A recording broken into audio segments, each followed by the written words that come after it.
Bab 89, adikku di mana? Mata Mu Bei sedikit bergerak. Yang mulia sungguh bijaksana dan berjiwa besar. Chen Bo mendesah, yang mulia berbakat dan berbudi. Sayang, beberapa penyakit ganas menjeratnya.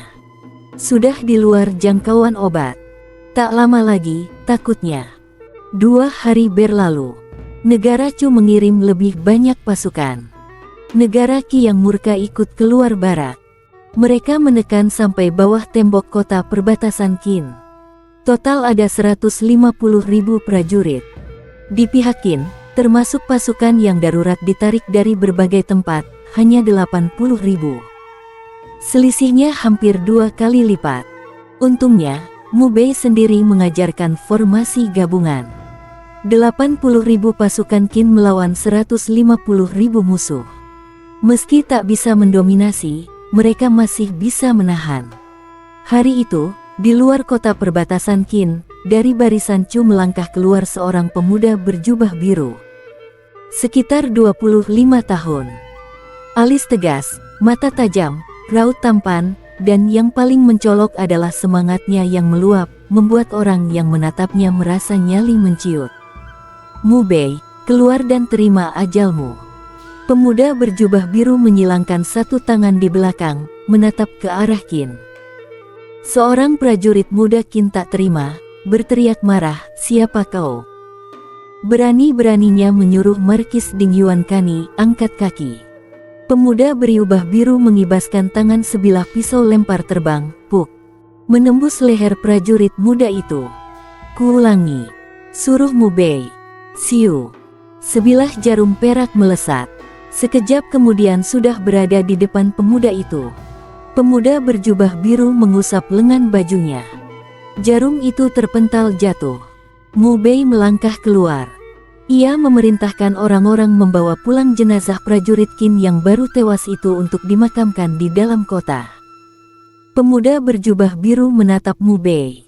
"Kau Mu Bei yang membunuh adik seperguruanku. Nyalimu besar juga. Berani menyentuh orang Cihe Dongtian." Matanya dingin. Satu tangan terselip di belakang, gaya seperti kaisar.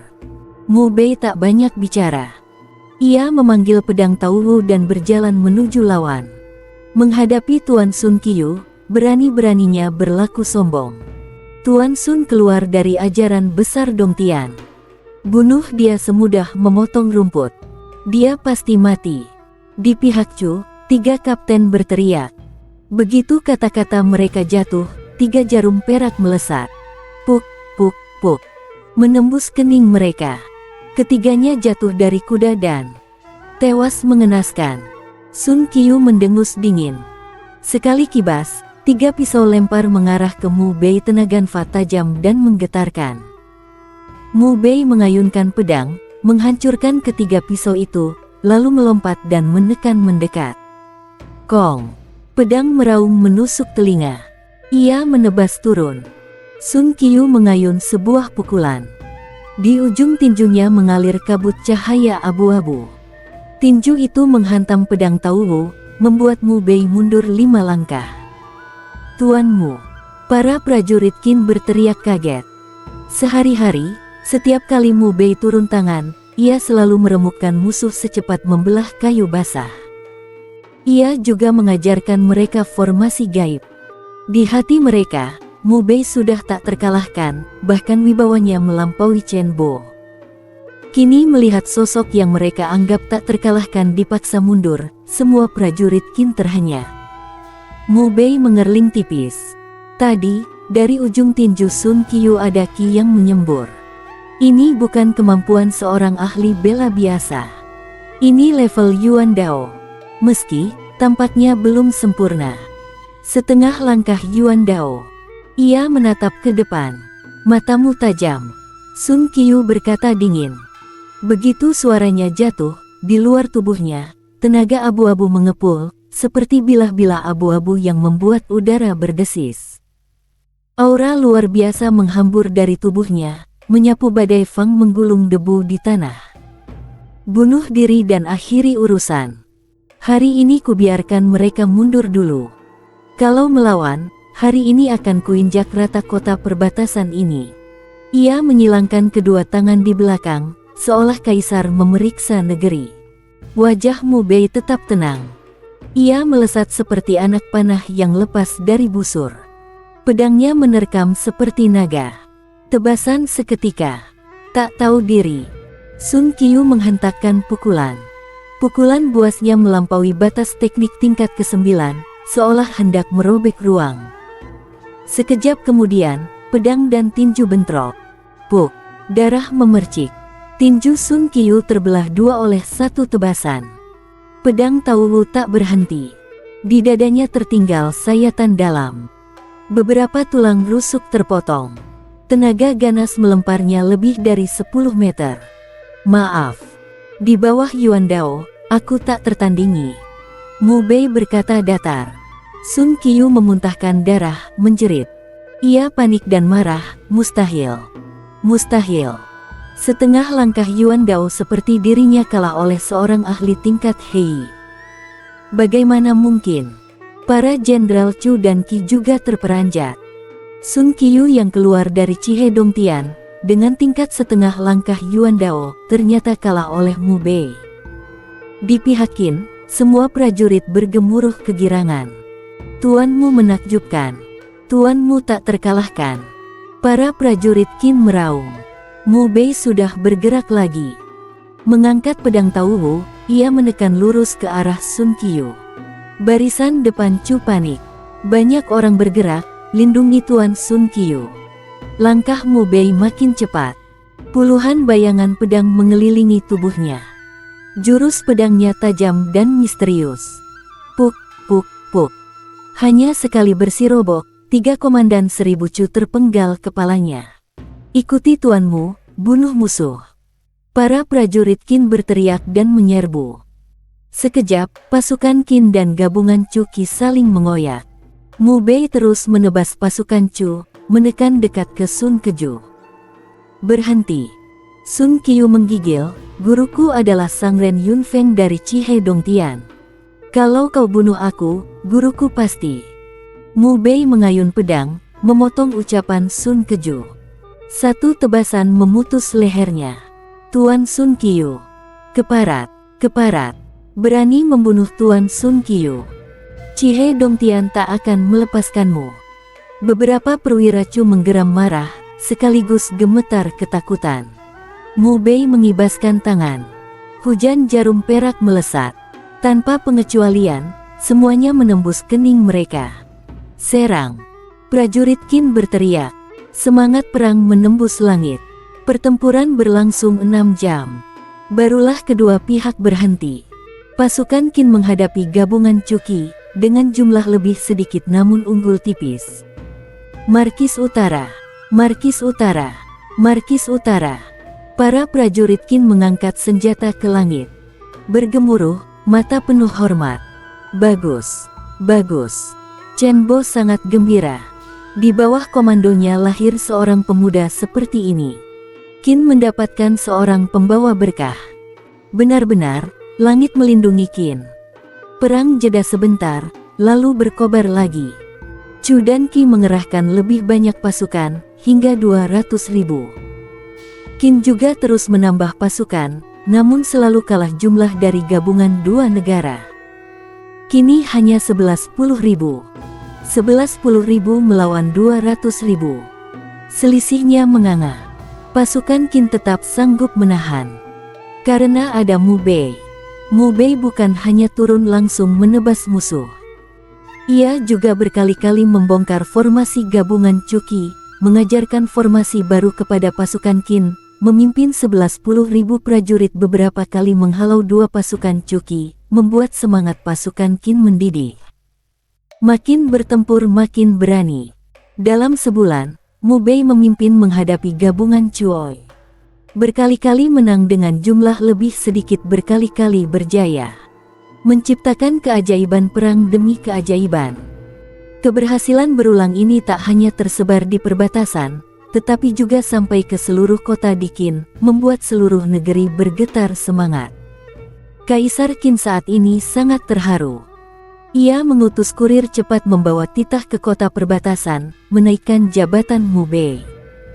Mu Bei diangkat menjadi Jenderal Penjaga Utara. Jenderal berusia 18. Mu Bei gagah. Xiang Zimao sudah lama pulih. Dalam periode ini ia membunuh ratusan di medan, naik pangkat menjadi Komandan 1000. Ia menatap Mu Bei penuh kagum. Lu Changhao, Su Gen, dan Lu Yang juga bersemangat. Hari itu, kota perbatasan akhirnya mengadakan jamuan. Pertama, untuk merayakan kenaikan Mu Bei menjadi Jenderal Penjaga Utara Qin. Kedua, untuk memberi penghargaan kepada para prajurit Qin. Belakangan, perang terus-menerus. Para prajurit lelah. Mereka pantas mendapatkan jarnuan untuk membangkitkan semangat. Jenderal Utara, untuk Anda. Para prajurit datang bergiliran menghormati Mu Bei dengan mengangkat minuman. Raut hormat mereka begitu kental, seolah kata hormat terukir di wajah. Mereka tidak menghormati Mu Bei karena jabatannya. Mereka menghormati karena kemenangan demi kemenangan belakangan ini. Mu Bei tidak menolak. Ia menenggak satu persatu. Setelah beberapa putaran, seorang pemuda berjalan ke arah Mu Bei. Ternyata Yu Hao, yang dulu pernah kalah dari Mu Bei.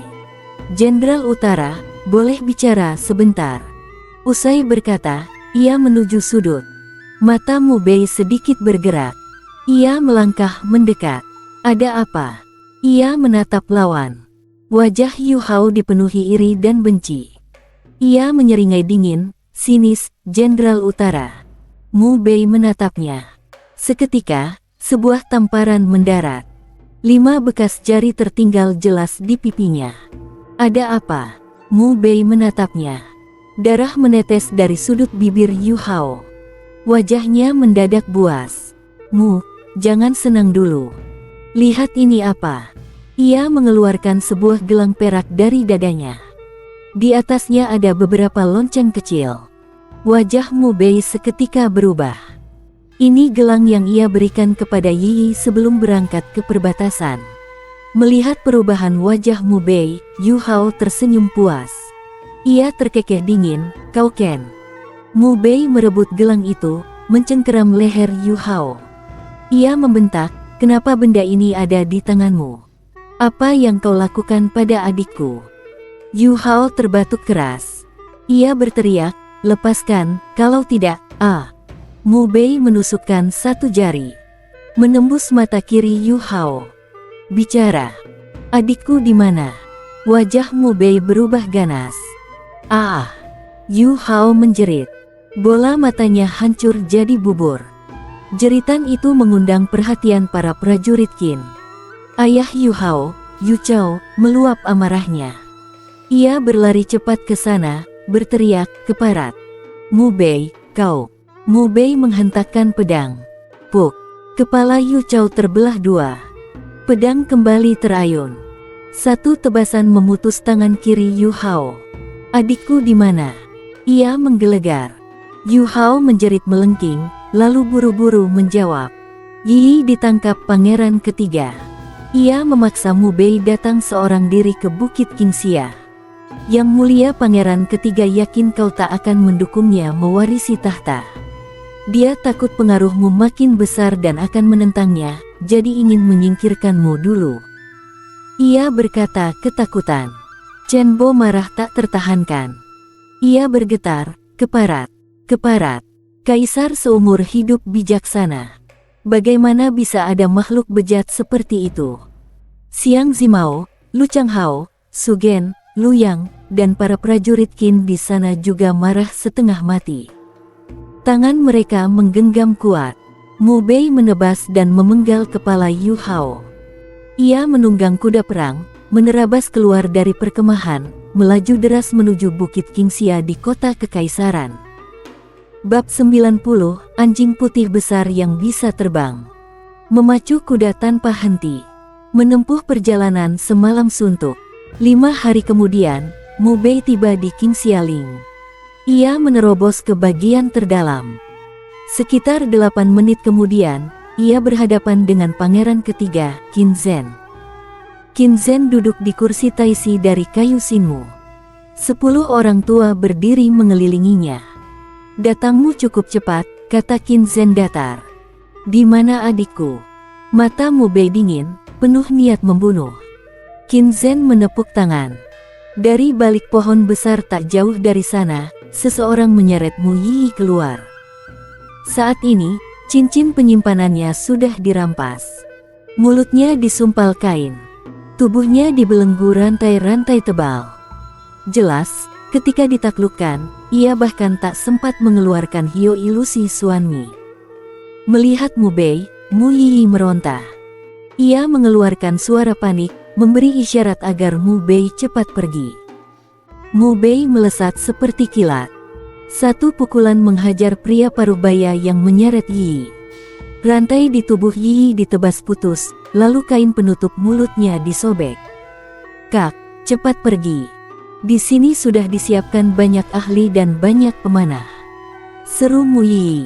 Sudah terlambat, Qin Zhen mencibir. Ia sama sekali tak gelisah melihat Mu Bei menyelamatkan Mu Yi. Ia mengibaskan tangan. Lebih dari 200 ahli ranah kesatuan berhamburan keluar.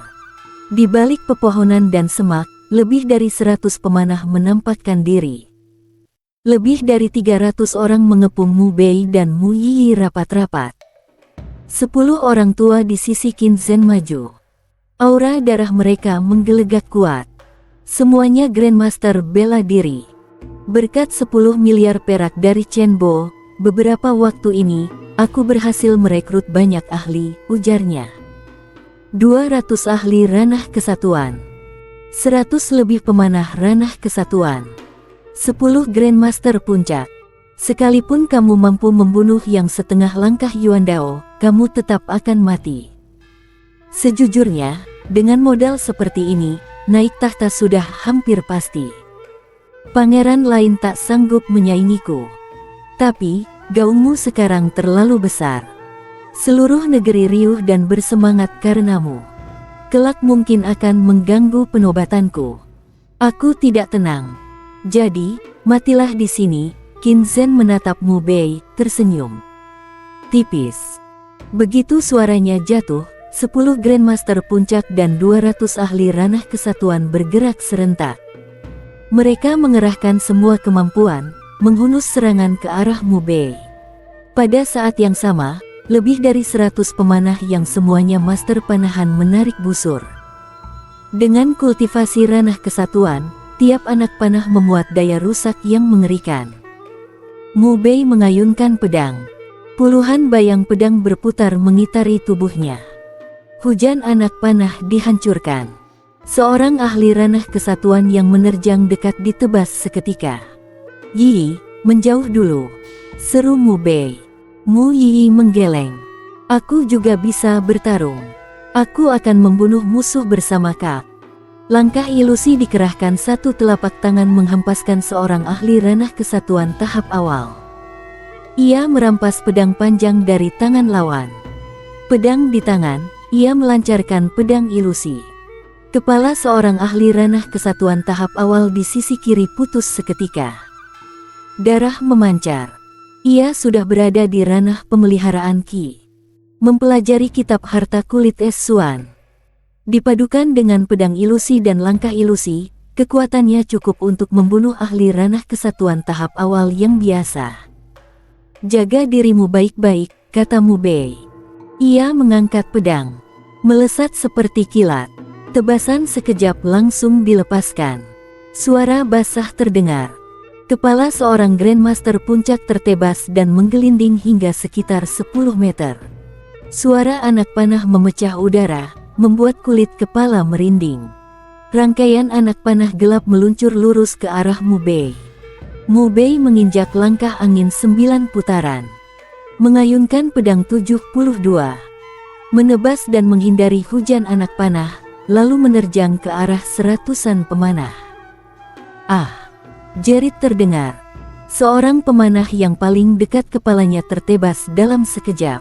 Pedangnya meraung menusuk telinga. Tatapannya sedingin es. Untuk pertama kalinya ia mengerahkan seluruh energi darahnya hingga batas. Pedang Taulu tingkat 1000 tempas seolah berubah menjadi senjata haus darah. Setiap tebasan merebut nyawa. Jeritan bersahut-sahutan. Pemanah-pemanah itu berguguran di bawah pedangnya. Kepala demi kepala terbang. Sebuah dengusan berat terdengar. Mu Yi dihantam sebuah pukulan. Darah merembes di sudut bibirnya. Mu Bei berkelebat mendekat.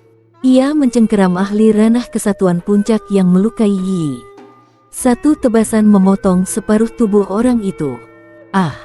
Orang itu menjerit ketakutan. Organ dalamnya tumpah dari rongga dada. Mu Bei menenggal kepalanya. Ia menyuruh Yi mundur. Tatapannya setajam bilah. Ia menerjang masuk ke kerumunan ratusan orang. Pedangnya meraung lagi. Tebasan sekejap kembali dilepaskan. Dalam satu sabetan, belasan kepala terbang. Seorang Grandmaster puncak tembus jantungnya dan tewas di tempat. Mu Bei mengayun pedang. Aura membunuhnya meledak. Darah bersembur. Jeritan bertubi-tubi. Satu demi satu ahli mati di bawah pedangnya. Dalam sekejap, 5 Grandmaster puncak telah tewas. Dari lebih 300, tinggal 200. Semua ketakutan. Mereka sudah mengeroyoknya, tapi dalam sekejap lebih 100 orang dibantai Mu Bei. Kalian takut apa? Sekuat apapun dia, tenaganya tetap terbatas. Sebentar lagi dia akan tak berdaya. Bunuh. Habisi dia. Keroyok dia. Siapa yang memenggal kepalanya, aku beri masing-masing 1 juta perak. Qin Zhen mengaum. Mendengar 1 juta perak, 200 orang itu menampakkan ketamakan. Bunuh. Entah siapa yang berteriak. 200 orang serentak menerjang Mu Bei. Mu Bei maju dengan pedang terhunus. Membantai ke segala arah. Tak lama Jia memenggal seorang Grandmaster, kepala itu ditendang sampai hancur. Setengah bulan lalu, ia menembus ranah kesatuan tahap pertengahan. Daya tempurnya melonjak drastis. Membunuh Grandmaster baginya serupa memotong sayur. Pedangnya meraung lagi.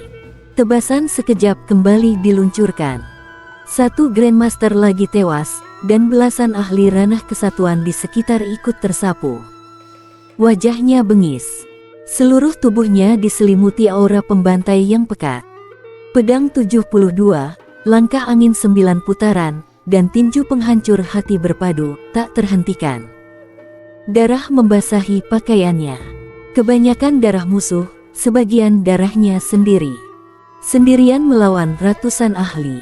Sekuat apapun di bawah Yuan Dao, luka tetap tak terelak. Tak lama, dari ratusan tinggal puluhan. Puluhan orang itu ketakutan sampai gemetar. Mereka kehilangan nyali bertarung.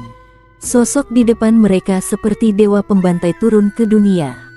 Mereka serentak kabur ke kejauhan. Mu Bei tak memberi ampun. Langkah angin 9 putaran didorong hingga batas. Pedang Taulu di tangannya sedingin maut. Ah! Jerit melengking. Tak lama, puluhan orang terakhir pun tewas semua. Ratusan jasad berserakan, mewarnai tanah merah. Qin Zhen ketakutan. Ia berbalik lari. Mu Bei menghadangnya. Satu tendangan cambuk menghajar Qin Zhen sampai tersungkur. Oin Zhen memuntahkan darah. Jia berteriak panik, Mu Bei, aku ini pangeran. Kamu tidak boleh membunuhku. Kalau kamu membunuhku, itu dosa yang akan menyeret 9 generasi keluargamu ke hukuman mati. Mu Bei menginjak keras dadanya. Tulang iga Qin Zhen patah seketika. Ah! Jeritnya memilukan. Mu Bei menancapkan pedang. Telapak kiri Qin Zhen ditembus dan dipaku ke tanah. Lalu sebuah pukulan mendarat di wajahnya. Disusul pukulan kedua, ketiga, keempat, kelima. Aku bertarung di perbatasan demi negeri ini, tapi kau justru menculik keluargaku. Anjing bangsat. Mu Bei menggeram, wajahnya menyeringai ganas. La terus menghajar wajah Qin Zhen. Jeritan Qin Zhen terus keluar, lalu perlahan menghilang. Mu Bei menghantam seperti orang gila, sampai kepala Qin Zhen lumat jadi bubur darah. Barulah ia berhenti. Yi mendekat, memanggil pelan, "Kak." Mu Bei menarik napas panjang. Ia bangkit, memeluk Yi dengan lembut. "Maaf, Yi. Kakak yang telah menyeretmu ke dalam ini. Maaf. Kalau bukan karena dirinya, Qin Zhen tak akan menculik Yi." Yi menggeleng cepat. "Tidak. Bukan. Kak adalah pahlawan Qin, juga pahlawan Yi. Mereka yang terlalu keji." Mu Bei hendak mengusap kepalanya. Melihat tangannya berlumur darah, ia mengangkat lalu menurunkannya lagi. Yi menggenggam tangannya. Pipi cantiknya menempel lembut pada tangan itu. Tangan kakak kapanpun tetap yang paling bersih dan paling hangat. Mu Bei memeluknya erat, lama baru melepaskan. "Oh iya, Kak. Saat aku diculik beberapa Grandmaster di jalan, si Zhenhao terluka parah demi menyelamatkanku. Entah bagaimana keadaannya sekarang." Wajah Mu Bei berubah. Ia segera mengajak Yi pergi. Mereka kembali ke kota kekaisaran dan mencari jejak si Zhenhao. Sekitar setengah jam kemudian, Qin Yuyao bergegas menemukan mereka. Melihat Yi selamat, barulah ia mengembuskan napas lega panjang. "Syukurlah, syukurlah." Qin Yuyao memeluk Yi. Beberapa hari lalu, setelah tahu Yi diculik di jalan, seluruh kediaman Pangeran ke-9 dikerahkan untuk mencari. Sayangnya tak ada jejak. Hari-hari ini ia pun kalut, beberapa hari tak tidur. Matanya dipenuhi urat darah. "Terima kasih atas perhatian, Nona bangsawan," kata Mu Bei. Ia cepat bertanya, "Ada seorang temanku bernama si Zhenhao. Demi menyelamatkan Yi ia terluka parah. Apakah Anda punya jejaknya?" Qin Yuyao mengangguk. Ia menjelaskan, setelah mendapat kabar Yi diculik, ia segera ke lokasi dan membawa si Zhenhao ke kediaman Pangeran ke-9. Lukanya sangat berat. Ayah memanggil ketua asosiasi peracik obat di ibu kota untuk menyelamatkannya, tapi semuanya tak berdaya. Namun, wajahnya tampak aneh. Mu Bei tegang. Dia bagaimana? Sehari lalu, tiba-tiba kondisinya membaik sendiri. Setelah itu, dia digondol seekor anjing putih besar dan dibawa terbang. Qin Yuyao menarik napas. Wajah Mu Bei berubah. Anjing putih besar. Itu yang disebut Gou Niang oleh si Zhenhao. Dan terbang. Setahunya, terbang di udara setidaknya butuh mencapai ujung jalur Xuan. Berarti Gou Niang punya kekuatan di ujung jalur Xuan. Atau bahkan lebih tinggi. Ia sempat terkejut, namun segera tenang. Bagaimanapun, sepertinya si Zhenhao baik-baik saja. Mu Bei menghela napas lega. "Yi, tuanmu, sebenarnya apa yang terjadi? Siapa yang melakukannya?" tanya Qin Yuyao. Mu Bei tak menyembunyikan apapun. Ia menceritakan semuanya. Qin Yuyao sangat marah. "Tuanmu berjuang demi negara di perbatasan. Dia ini pangeran, tapi melakukan hal sekeji itu." Mu Bei tak ingin berpanjang kata. Ia kembali berterima kasih pada Qin Yuyao, berbincang sebentar, lalu bersama Yi pulang ke rumah sewaan mereka. Bersambung.